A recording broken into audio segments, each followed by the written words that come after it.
గురువుగారు, ఇప్పుడున్న యువత భక్తి, మతం, ధర్మం ఇలాంటి వాటిపైన ఆసక్తిని కోల్పోతున్నట్లయితే కనిపిస్తుంది. తల్లిదండ్రులు వారి పిల్లలకు ఏ విధంగా సూచనలు చేయాలంటారు? ఇలా జరగకుండా ఉండడానికి గల కారణాలు ఏంటంటారు? చాలా మంచి ప్రశ్న అండి. అంటే ఈ మధ్య కాలంలో ముఖ్యంగా చాలామందికి ఏంటి అంటే ఈ యువతకు భక్తి మార్గం తగ్గిపోతుంది, రక్తి మార్గం పెరిగిపోతుంది. అంటే వీళ్ళు భగవంతుని మీద కంటే కూడా ఐహిక భోగ సుఖాల మీద మనసుని ప్రేరేపించడమే దీనికి ప్రధానమైనటువంటి కారణం. ఎందుకు ప్రేరేపిస్తున్నారు? కలియుగం అలా తయారైపోయింది.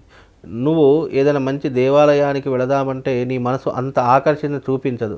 అదే ఏదైనా సినిమా వైపో, ఎంటర్టైన్మెంట్ వైపో, లేదా ఏదైనా చక్కని ఒక పార్కో, పబ్బో ఇలాంటివి అన్నామనుకోండి, వెంటనే యువత అటే మక్కువ చూపిస్తుంది. బికాజ్ ఏంటి అంటే భగవంతుని మీద ప్రేరణ లేకపోవడం, భగవంతుడి మీద విశ్వాసం పెరగకపోవడం, వాళ్ళ చిన్నతనం నుంచి భగవంతుడు అంటే ఏంటో వాళ్ళకు చెప్పకపోవడం, ఏది మంచి ఏది చెడు, ఏది చేస్తే మన జీవితం ఉద్ధరించబడుతుంది అని చిన్ననాటి నుండి వాళ్ళ పిల్లలకు వాళ్ళు ఎప్పుడు కూడా నేర్పిస్తూ ఉండాలి.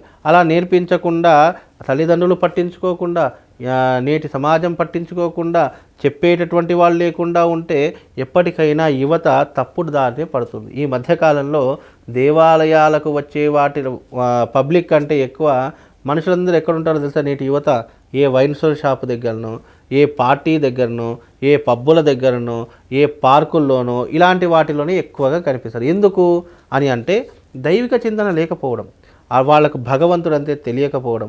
ఒకవేళ తెలిసినా కూడా వాళ్ళ ఎప్పుడైనా కలియుగంలో మనసు దేనికి ఆకర్షించబడుతుందంటే చెడుకే తొందరగా ఆకర్షించబడుతుంది. దానికి ప్రధాన ఉద్దేశం వాళ్ళకు అవగాహన లేకపోవడము, ఆధ్యాత్మికత అంటే ఏంటో తెలియకపోవడం. ఈ రోజున ఈ మధ్యకాలంలో ఎప్పుడైనా గుర్తుపెట్టుకోండి, ఎక్కడైనా ఆధ్యాత్మిక ప్రవచనాలు జరుగుతున్నాయి అని అంటే ఎవరు కూడా ఉండట్లేదు. అంటే ఉండే వాళ్ళకంటే లేనటువంటి వాళ్ళ సంఖ్య ఎక్కువగా. అంటే ఈ రోజున ఒక ఆధ్యాత్మిక ప్రవచనం పెడుతున్నాము, ఒక 100 మంది 200 మంది వస్తాము అని అంచనా వేసుకుంటాం. కానీ అక్కడ 10 మందో 20 మందో ఉంటారు. అంటే అంచనా తగ్గిపోతుంది. అంటే ఇక్కడ ఏమవుతుంది? ప్రజలందరికీ కూడా ఐహిక భోగ సుఖాల మీద అలవాటు పడిపోయి ఈ ఆధ్యాత్మికమైనటువంటి జీవితానికి చాలా దూరంగా ఉంటున్నారు.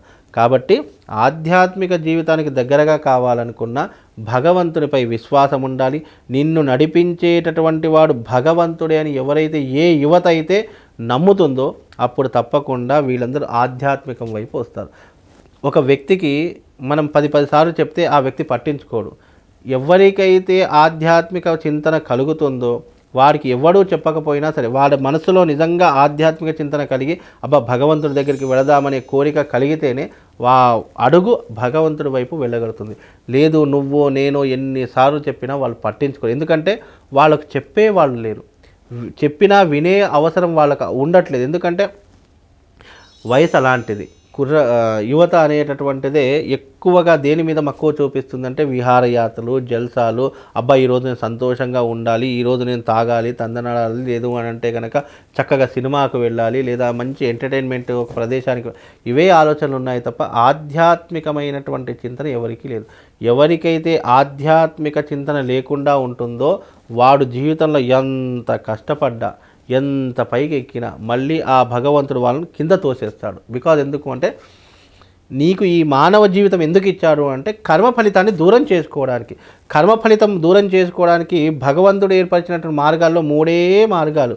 1 దైవారాధన, 2 పుణ్య నదీ జల స్నానం చేయడం వల్ల పుణ్యం కలుగుతుంది, అంటే పాపాలు పోతాయి అని ఆరాధన, 3వది దానము చేత నువ్వు పాపాలు పోగొట్టుకుంటావు. ఈ 3 కూడా ఎవరు చేస్తారు? కేవలం మనిషి మాత్రమే చేస్తాడు. ఆ భగవంతుడు సృష్టించిన సృష్టిలో ఏ జీవరాశి కూడా చేయలేదు. ఎందుకంటే గంగా స్నానం మనిషే చేయాలి, దాన ధర్మము మనిషే ఆచరించాలి, దేవతా ఆరాధన మనిషే చేయాలి. ఈ 3 కర్మలు ఎవరైతే ఆచరణ చేస్తారో వాడి జీవితము భగవంతుడికి చాలా దగ్గరగా ఉంటుంది. యువత ఎప్పుడైనా గుర్తుపెట్టుకోండి, మీరు ఎంత ఎదిగినా ఆ భగవంతుని ప్రేరణ లేకపోతే మీరు ఆ స్థాయికి చేరుకోలేరు. ఒకవేళ మీరు ఆ స్థాయికి చేరుకొని ఎప్పుడైతే గర్వం తలకెక్కుతుందో, ఇవన్నీ నా వల్ల జరిగింది, భగవంతుడు లేడు, ఎవడు లేడు అని ఎవరైతే విర్రవీగుతాడో మళ్ళీ వాడు అతపాతాడు, మళ్ళీ స్టార్టింగ్ పాయింట్కి వచ్చేస్తాడు.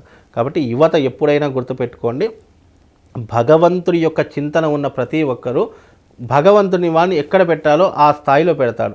భగవంతుని చింత లేనటువంటి వాడు ఎప్పటికైనా సరే, యువత అయినా సరే, పెద్దవాళ్ళైనా సరే, ఎవరైనా సరే, వాళ్ళు మళ్ళీ మొదటి మెట్టుకే వచ్చేస్తారు. అంటే భగవంతుడు వాళ్ళ అక్కడ దాకా తీసుకెళ్ళి ఎందుకు మొదటి మెట్టుకు వచ్చేస్తారంటే ఇవన్నీ ఎవరి వల్ల వచ్చాయి, ఎవరి ద్వారా వచ్చాయి తెలుసుకోవాలి అనేటటువంటి తపన వాళ్ళ దాంట్లో కల్పిస్తాడు.